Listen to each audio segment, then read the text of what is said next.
Today's episode is brought to you by Special, the independent streaming service connecting creators and viewers authentically and on demand. Stream independent. For more information, go to special.tv.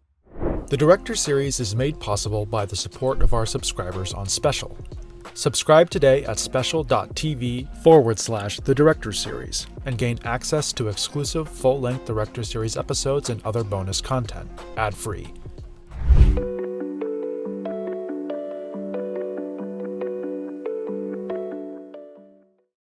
Following up a film like Pulp Fiction was always going to be an intimidating task. How could Tarantino ever write a screenplay that would live up to the gargantuan expectations of his exploding fan base? The answer, it would seem, was to do something they wouldn't see coming. He would adapt someone else's material. He had always been a fan and kindred spirit of author Elmore Leonard, and found in Leonard's novel Rum Punch the inspiration for what he would come to call his take on the blaxploitation genre. The result was 1997's Jackie Brown, a solid and surprising film that met with modest commercial success, a warm critical reception, and perhaps most importantly, indisputable proof that Tarantino wasn't a one-trick pony. Damn, who that's blowing your page up like that? Oh, it's Brady, ATF guy. See, now that shit work my nerves, you and that motherfucker being so buddy-buddy. Hey, if I wasn't so buddy-buddy with that motherfucker, this wouldn't work. Jackie Brown tells the story of the titular character played by 1970s blaxploitation icon Pam Grier. Jackie is an aging career criminal, down on her luck and trying to save up legitimate money for retirement on her paltry airline stewardess salary. To make ends meet, she smuggles cash for arms dealer Ordell Robbie across international borders. When she's caught by agents from the Alcohol, Tobacco, and Firearm Bureau, she strikes a deal to help the ATF catch Ordell in exchange for her freedom. An elaborate sting involving marked bills and a Torrance shopping mall is devised, drawing in aging bounty hunter Max Cherry and schlubby ex-con Louis Guerra into the complicated plot. Perhaps emboldened by John Travolta's career resurgence in the wake of Pulp Fiction, Tarantino runs with the idea of stocking his Jackie Brown cast with aging, yet still excellent performers that have seen better days. Pam Grier is a revelation as the central heroine. A former sex symbol utterly unafraid to show her age, Grier brings the perfect amount of feminine gravitas to the role of a weary stewardess with a con man's disposition. The late Robert Forster would also become a beneficiary of Tarantino's Travolta effect when he signed on to play the role of Max Cherry, a bounty hunter with a heart of gold. Forster is considerably old for a romantic lead, even by Hollywood's disproportionate gender standards, a fact that Tarantino emphasizes with every close-up, revealing entire canyons of wrinkles etched into the man's face like dry riverbeds. Max Cherry is an honorable, decent, and good man whose judgment is compromised by his love for Jackie Brown, but he never approaches anywhere near unlikable because of it. He gives the film a paternal presence that elegantly counters Grier's feisty persona. Tarantino had always been fond of Forster as an actor, and used his powers of cultural persuasion for good once again to help us remember Forster's subtle, compelling talent for eons to come. Samuel L. Jackson, in his second consecutive Tarantino appearance, plays the film's main heavy, arms dealer Ordell Robbie. Ordell is a cold-blooded psychopath who won't hesitate to commit murder in the name of his business interests, and there are very few actors on Earth that can convey that kind of charismatic menace. Jackson plays the character like a classic blaxploitation antagonist, albeit updated with 90s sartorial sensibilities. Similar to Bruce Willis's inclusion in Tarantino's previous film, it must have been a dream come true for a director profoundly influenced by Martin Scorsese to sign an actor like Robert De Niro to his film. De Niro gives one of his best performances in years as ex-con Louis Guerra, wheezing and mumbling his way through his performance as a weary, tough guy content to live out the rest of his days as a total slob. The veteran actor does a great job amping up the sleaze by going for broke, with greasy, unkempt hair and Cape Fear-style prison tattoos peeking out from underneath baggy shirts. It's a deeply funny and macabre performance that shows us a side of De Niro we rarely get to witness. Michael Keaton also turns in one of the best performances of his career here as ATF agent Ray Nicolette, using a gum-smacking anxiousness to project the aura of a man who thinks he's cooler than he actually is. Keaton steals every scene he's in, which says a lot when he's up against the likes of Grier, Jackson, or De Niro. What makes Keaton's participation even more charming is the fact that he would reprise the role a year later in another Elmore Leonard adaptation, Steven Soderbergh's Out of Sight. Perhaps a playful nod to Leonard's wider literary universe that's not unlike Tarantino's own. When you've got a starring cast primarily composed of character actors, it stands to reason that the supporting cast might get overshadowed. However, the supporters of Jackie Brown hold their own against their leading counterparts. Bridget Fonda harnesses a quintessential stoner beach bunny affectation as Melanie, Ordell's Hermosa Beach girlfriend.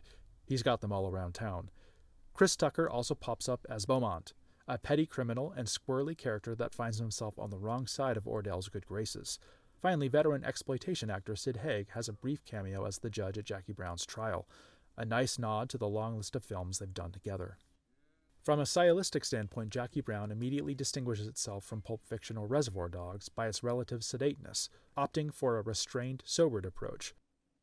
Foregoing his usual cinematographer Andre Sekula, Tarantino instead hires Guillermo Navarro, who brings a naturalistic look to the proceedings. Gone are the burnt-out Technicolor hues of Tarantino past. Jackie Brown's 35mm film image boasts an earth-toned color palette, peppered with bold swaths of reds, blues, greens, and yellows that harken back to the colorful blaxploitation films that inspired it. Returning production designer David Wasco helps translate Tarantino's San Fernando Valley burnout aesthetic to the industrial sprawl of inner-city LA. The predominantly warm color scheme of the film further plays into the nostalgic 1970s vibe, along with the incorporation of other stylistic relics of the era, like parallel action shown in split screen and punchy, detail-filled insert shots. Camera movements and pacing are a huge component of Tarantino's style, and Jackie Brown showcases considerable development for the young director in that regard. He has an uncanny intuition that tells him when and how to move a camera, and when to keep it still. This is complemented by his trusty editor Sally Menke's keen ear for the natural rhythm and musicality of the scene.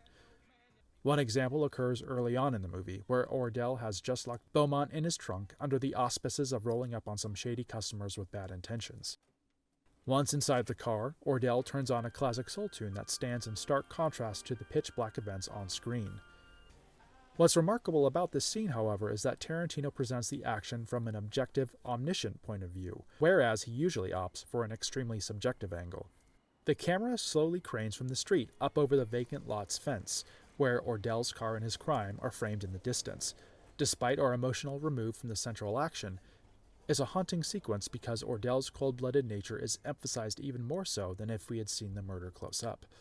The offbeat musical selection is the coup de grace, a textbook example of the stylistic flair that distinguishes Tarantino from contemporaries and copycats alike. A set of recurring compositional conceits help to easily identify the contours of Tarantino's visual style. There's his well-known trunk POV shot, manifest in Jackie Brown prior to the aforementioned Beaumont murder scene. The film also sees the frequent framing of his characters in profile. This is seen most often in dialogue sequences, but he also uses it to striking effect in motion, such as the iconic opening of the film featuring Jackie Brown riding an LAX people mover, while a colorful mosaic of wall tiles rolls past, itself a reference to the opening shot in Mike Nichols's The Graduate. The use of profile shots in particular points to the parts of Tarantino's aesthetic influenced not by film, but by pulp novels, Japanese manga, and comic books. These influences would go on to manifest themselves to a much larger degree in his next project, Kill Bill. While Jackie Brown is Tarantino's first true linear storyline, he can't help but incorporate non-linear chronological elements into the narrative. In a design inspired by Akira Kurosawa's Rashomon, a film about a singular event retold from the differing perspectives of its ensemble, Tarantino stages the central money switch sting as a converging event for all the characters involved.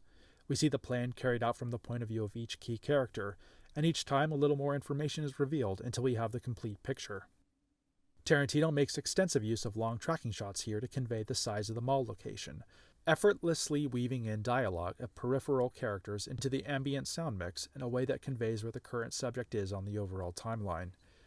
It's a showy technique to be sure, but Tarantino mostly resists the urge to showboat his directorial skills and lets his perspective shifts naturally build the story and the suspense. Music plays an integral role in Jackie Brown, as it does in all of Tarantino's films. The film's soundtrack is admittedly more on the nose than Pulp Fiction's use of vintage surf rock, throwing several nods to the blaxploitation genre with its inclusion of several classic R&B and soul cuts. Bobby Womack's Across 110th Street is used to particularly striking effect in the opening credits, becoming the film's de facto theme song. Some hip-hop, as well as an off-tone country ballad by Johnny Cash, expands the film's musical palette without straying too far from the core vibe. Unlike his previous films, there is somewhat of a score element in Jackie Brown, albeit culled from a pre-existing work, Roy Heyer's score for Coffee, the blaxploitation classic that made Pam Grier a star. Jackie Brown effortlessly crosses off each item on the Tarantino-style checklist. Self-indulgent close-ups of feet, chapter-marked intertitles used as scene divisions, yellow-colored title fonts, creative profanity, abundant pop culture references, the list goes on. Having established himself as a mega-successful filmmaker, Tarantino now incorporates self-referential nods to his own influence as part of his aesthetic, under the guise of an interconnected cinematic universe of characters. For instance, when Jackie Brown conducts the sting operation, she purchases and changes into a feminine version of the black suits and white shirts worn by the archetypical Tarantino criminals of Reservoir Dogs and Pulp Fiction. There's also the fictional Chicks with Guns TV program that the characters watch, which comes off as a satirical version of the way Tarantino's films are negatively characterized as violence porn. Casual moviegoers might find it curious for a white man to tackle such a specific ethnic genre, but Tarantino has always felt comfortable within African American culture. By his own account, he grew up in a housing project in Tennessee shared by both blacks and whites, so he feels right at home in Jackie Brown's cultural wheelhouse. This conceit is not without its problems, however. Much has been written about Tarantino's controversial use of the N-word, and reactions to it fall on both sides of the line. Director Spike Lee hates it, but Samuel L. Jackson defends it. The N-word has always lurked in Tarantino's filmography, dropped casually, if sparingly, in Reservoir Dogs, picking up steam and mild outrage when the director, in the context of his fictional racist character, says the word himself in Pulp Fiction, and coming to a common occurrence in Jackie Brown, before finally tipping the scales back into gratuitous or not uncertainty with its pervasive presence in his later Civil War-era set pictures Django Unchained and The Hateful Eight. Jackie Brown occupies an interesting space in Tarantino's filmography. Upon release, it was hailed as a commercial success, and a worthy successor to the groundbreaking Pulp Fiction, earning the high praise of influential critics like Roger Ebert. As time has passed, Jackie Brown has only grown in stature, despite the overshadowing bombast of his subsequent work.